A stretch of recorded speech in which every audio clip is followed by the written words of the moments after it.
let us embark on a journey of mind and spirit, a journey that will take us through the labyrinth of human experience to the very core of what it means to feel good when the world around us seems to be crumbling. Now you might be thinking, Alan, how can I possibly feel good when everything is going wrong? And to that I say, precisely because everything is going wrong. You see, the very notion of wrong is a fabrication of our minds, a story we tell ourselves about how things ought to be. But let's step back for a moment. What do we mean by wrong? We've created this vast, intricate web of expectations, desires, and fears. We've woven it so tightly around ourselves that we can barely breathe. And when reality doesn't conform to this web, we declare that things have gone wrong. Has anything truly gone wrong in the universe? The stars still shine, the earth still spins, and you, my dear friends, are still here, breathing, thinking, feeling. The universe continues its cosmic dance, utterly indifferent to our notions of right and wrong. You see, feeling good isn't about the external circumstances of our lives. It's not about having everything go according to plan. Feeling good is a choice, a perspective, a way of being in the world that transcends the dualistic thinking of good and bad, right and wrong. Now, I'm not suggesting that you should ignore the challenges in your life. Far from it. I'm inviting you to embrace them, to dance with them, to see them not as obstacles, but as opportunities for growth and transformation.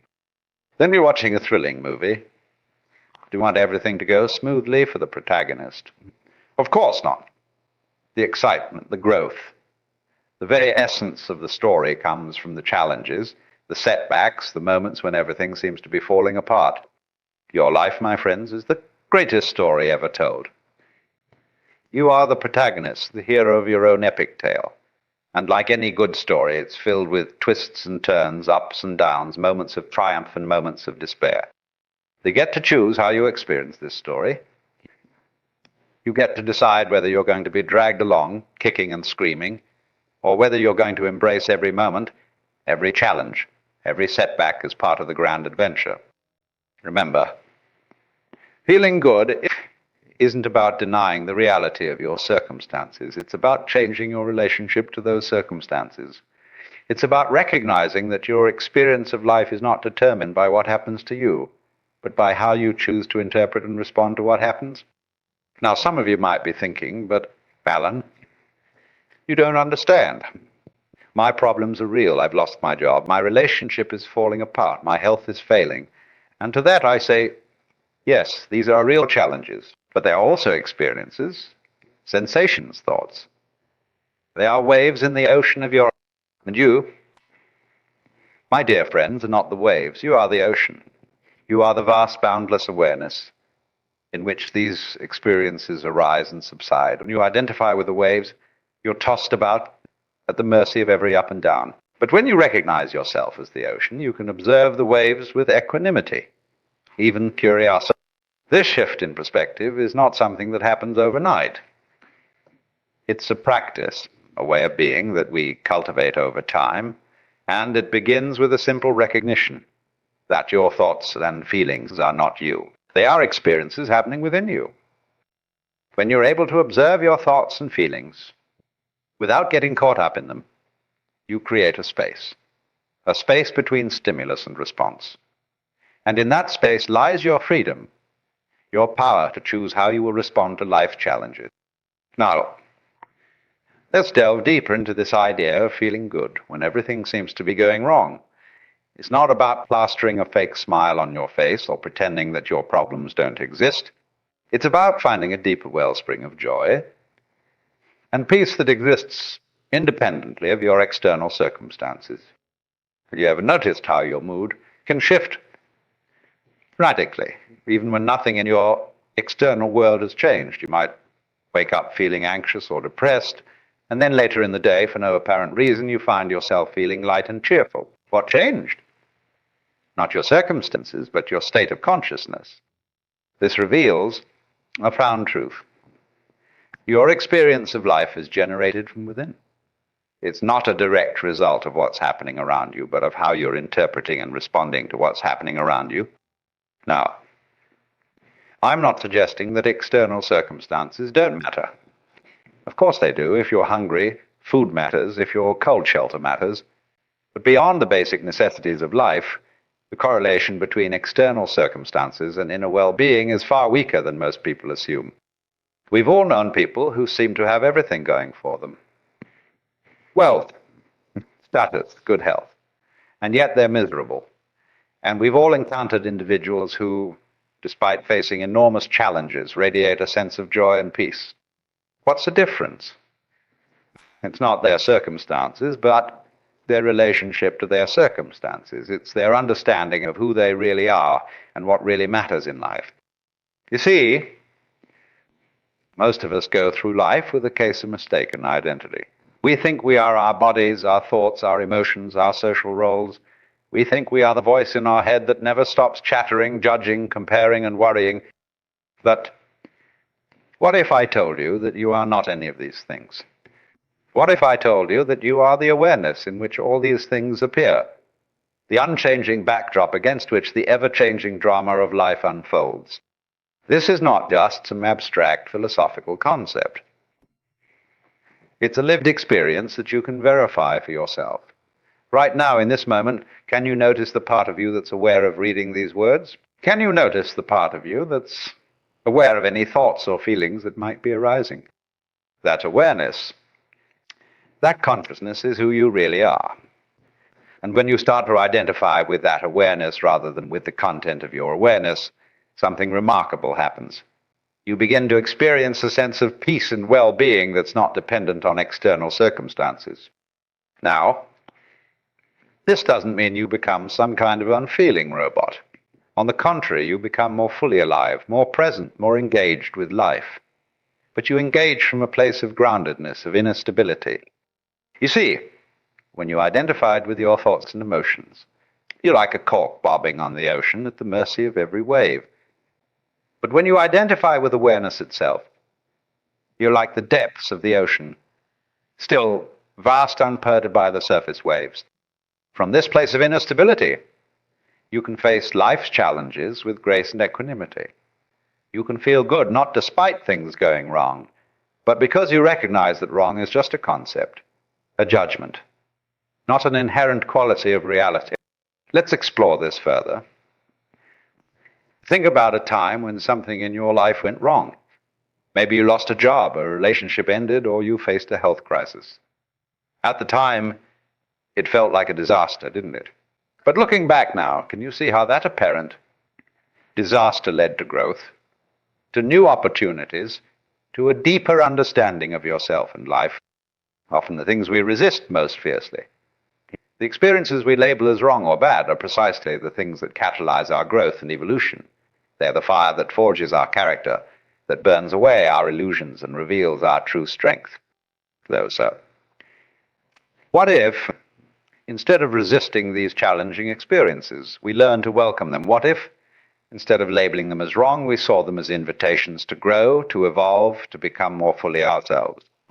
This doesn't mean you have to enjoy suffering. It doesn't mean you shouldn't take action to improve your circumstances. But it does mean changing your fundamental relationship to life's challenges. Instead of asking, why is this happening to me? Try asking, what is this experience trying to teach me? How can I use this as an opportunity for growth? You see, the art of feeling good when everything seems to be going wrong is really art of aligning yourself with the flow of life. It's about recognizing that life is not happening to you, but for you. Every experience, pleasant or unpleasant, is an opportunity for awakening, for coming into a deeper, more authentic relationship with yourself and with life. Now, some of you might be thinking, but Alan, this all sounds well and good in theory. But how do I actually do this in practice? How do I feel good when I've just lost my job, or when I'm dealing with a serious illness, or when my relationship is falling apart? And that, my friends, is precisely the right question to ask. Because while understanding these ideas intellectually is a good start, it's not enough. We need to embody this understanding to live it in our day-to-day lives. So, let's talk about some practical ways to cultivate this ability to feel good, to maintain your inner peace and well-being, even when external circumstances are challenging. First and foremost, practice mindfulness. Mindfulness is simply the art of being present, of paying attention to your experience in this moment without judgment. It's about observing your thoughts and feelings rather than getting caught up in them. Start by taking a few minutes each day to simply sit and observe your breath. Notice the sensation of the breath moving in and out of your body. When thoughts arise, as they inevitably will, simply notice them and gently bring your attention back to your breath. This simple practice can have profound effects over time. It helps you to disidentify from your thoughts and emotions, to create that space between stimulus and response that we talked about earlier. Another powerful practice is gratitude. Each day, take some time to consciously appreciate the good things in your life, no matter how small. Even in the midst of great challenges, there are always things to be grateful for. The warmth of the sun, the taste of your morning coffee, the kindness of a friend. Gratitude shifts your focus from what's wrong to what's right, from what you lack to what you have. It's a powerful antidote to the negativity bias of our minds, which tend to fixate on problems and overlook blessings. Next, cultivate self-compassion. Many of us have a tendency to be harshly self-critical, especially when things are going wrong. We berate ourselves for our mistakes, our perceived failures, our inability to handle challenges perfectly. But what if, instead of criticizing yourself, you treated yourself with the same kindness and compassion you would offer to a dear friend? What if you acknowledged your struggles, your pain, your imperfections with gentleness and understanding? Self-compassion is not self-pity or self-indulgence. It's a recognition of our shared humanity, of the fact that struggle and imperfection are part of the human condition. It's about treating yourself with kindness and understanding, especially when you're facing difficulties. Another powerful practice is to reframe your challenges. Instead of seeing them as problems to be solved or obstacles to be overcome, try viewing them as opportunities for growth and learning. Ask yourself, what can I learn from this situation? How might this challenge be serving my evolution? This doesn't mean denying the reality of your difficulties or pretending that everything is fine when it's not. It's about shifting your perspective, about finding the gift in the challenge. Remember, every difficulty you face is an opportunity to develop strength, resilience, wisdom. It's a chance to discover depths of yourself that you might never have known existed. Now, let's talk about the importance of connection. When we're going through difficult times, there's often a tendency to isolate ourselves, to withdraw from others. But this is precisely when we need connection the most. Reach out to friends, family, or a supportive community. Share your struggles, your fears, your hopes. Allow yourself to be vulnerable. There's a tremendous power in being seen and heard, in knowing that you're not alone in your struggles. Now remember, connection isn't just about receiving support.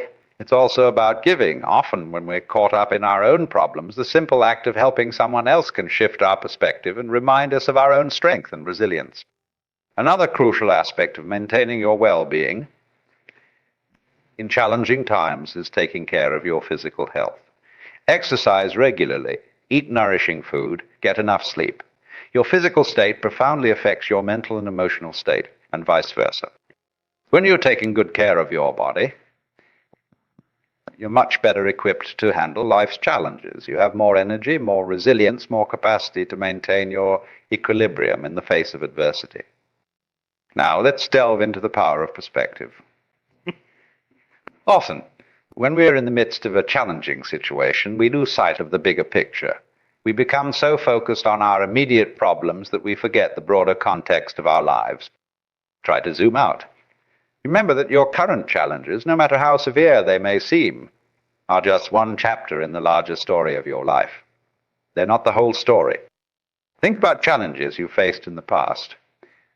At the time, they might have seemed insurmountable, but you got through them, didn't you? And in many cases, you probably grew stronger, wiser, more resilient as a result. This too shall pass. Whatever you're facing right now, it's not permanent. It's a phase, a season in your life. And just as winter eventually gives way to spring, This challenging period will eventually pass. Moreover, consider the vast scale of the universe and the long sweep of time. In the grand scheme of things, our individual problems are incredibly small. This doesn't mean they're not important or that we shouldn't address them, but it can help to put them in perspective. You are a brief, beautiful expression of the universe becoming conscious of itself. Your challenges, your struggles, your moments of joy and sorrow, they're all part of this cosmic dance. Can you embrace them all with equal enthusiasm? Now, let's talk about the power of acceptance. Many of us waste enormous amounts of energy fighting against reality, resisting what is. We think this shouldn't be happening. Things should be different. Reality is always exactly as it is. Our ideas about how things should be are just that, ideas. They're not reality. Acceptance doesn't mean resignation or passivity. It doesn't mean you don't take action to improve your situation. It simply means that you start from an acknowledgement of what is rather than fighting against it. When you accept reality as it is, you free up enormous amounts of energy. Instead of wasting energy resisting what is, you can channel that energy into constructive action, into growth, into creating the future you want. Remember, you can accept a situation without approving of it. You can acknowledge that this is how things are right now while still working to change them. Another powerful practice is to cultivate a sense of purpose or meaning. Often, when we're caught up in our personal struggles, we lose sight of the bigger picture, of what really matters to us. Take some time to reflect on what gives your life meaning. What are your values? What do you stand for? What contribution do you want to make to the world? When you're connected to a sense of purpose larger than yourself, it becomes easier to navigate life's challenges. Your difficulties are put into perspective. They become part of a larger journey rather than insurmountable obstacles. Now, let's explore the idea of surrender. And I don't mean giving up or becoming passive. I'm talking about surrendering to the flow of life, about letting go of the illusion of control. You say, much of our suffering comes from our attempts to control life, to make it conform to our ideas of how it should be. But life is inherently unpredictable, inherently beyond our control. What if, instead of trying to control life, you learn to dance with it? What if you approached each moment with curiosity and openness, ready to respond creatively to whatever arises? This doesn't mean you don't make plans or work towards goals. But it does mean holding those plans and goals lightly, being willing to adapt and flow with the changing circumstances of life. Surrender is about trusting in the intelligence of life itself. It's about recognizing that you are not separate from life, but an expression of it. You are life itself. When you surrender in this way, you align yourself with the flow of life. You stop fighting against reality and start cooperating with it. And paradoxically, this is when real change becomes possible. Now, let's talk about the power of choice. In every moment, no matter what's happening around you, you have the power to choose your response. You can't always control what happens to you, but you can always control how you respond to what happens. This is not about denying your feelings or pretending everything is fine when it's not. It's about recognizing that your feelings, your thoughts, your actions, these are all choices you're making, whether consciously or unconsciously. When you realize this, you reclaim your power. You're no longer a victim of circumstances, but a conscious creator of your experience. With any challenging situation, pause and ask yourself, how do I choose to respond to this? What perspective can I choose that will serve me and others best? Remember, feeling good is a skill. It's something you can cultivate and develop over time. It's not about never experiencing negative emotions or never facing challenges. It's about developing the capacity to maintain your inner peace and well-being even in the face of life's inevitable ups and downs. It's about recognizing that your essential nature, that deep, unchanging awareness at your core, is already peaceful, already whole, already complete. Your task is simply to uncover this, to peel away the layers of conditioning and false identification that obscure your true nature. Now, as we near the end of our journey together, I want to remind you of something vitally important. You are not alone. Even when you feel most isolated, most separate, you are intimately connected to all of life. Every breath you take connects you to the trees, to the atmosphere, to all other living beings. Every atom in your body was once part of a star. You are not separate from the universe. You are the universe experiencing itself in human form. When you truly realize this, not just intellectually, but experientially, something profound shifts. Your problems don't disappear, but they're no longer just your problems. They're part of the vast, complex, beautiful tapestry of life itself.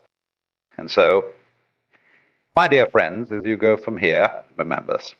To feel good when everything seems to be going wrong is not about denying reality or pretending that challenges don't exist. It's about shifting your relationship to reality, about recognizing your fundamental inseparability from life itself. It's about cultivating presence, gratitude, self-compassion. It's about reframing challenges, opportunities for growth. It's about connecting with others, taking care of your physical health, maintaining perspective. It's about accepting what is, connecting with your sense of purpose, surrendering to the flow of life and consciously choosing your responses. Above all, it's about remembering who you really are, not the limited, separate self you might think you are, but the vast, boundless awareness in which all experience arises. So, the next time you find yourself in the midst of difficulty, the next time it seems like everything is going wrong, pause. Take a deep breath. Remember these words. Remember that you have within you the capacity to feel good, to maintain your inner peace and well-being, no matter what's happening around you. Remember that you are not your problems, not your challenges, not your successes or failures. You are the awareness in which all these experiences come and go. You are life itself, expressing itself in this unique and beautiful form that is. And from that place of remembering, of reconnecting with your true nature, you can face whatever life brings with grace, with courage, with an open heart. You can feel good not despite life's challenges. Because of them, because you recognize them as opportunities for growth, for awakening, for becoming more fully yourself. So go forth, my friends. Embrace life in all its messy, chaotic, beautiful complexity. Feel good not because everything is going right, but because you've remembered the truth of who you are. And in that remembering, you've found a wellspring of joy, of peace, of aliveness that can never be taken away from you. Thank you for joining me on this journey. May you always remember to feel good, especially when everything else seems to be going wrong. For in those moments of challenge and difficulty, you have the greatest opportunity to awaken to the truth of your being, to the boundless peace and joy that is your true nature. And with that, my friends, I bid you farewell. Remember, this is not an ending, but a beginning. Every moment is a new opportunity to remember, to awaken, to feel good. Embrace it fully with all your heart. For this right here, this is what it means to be truly alive.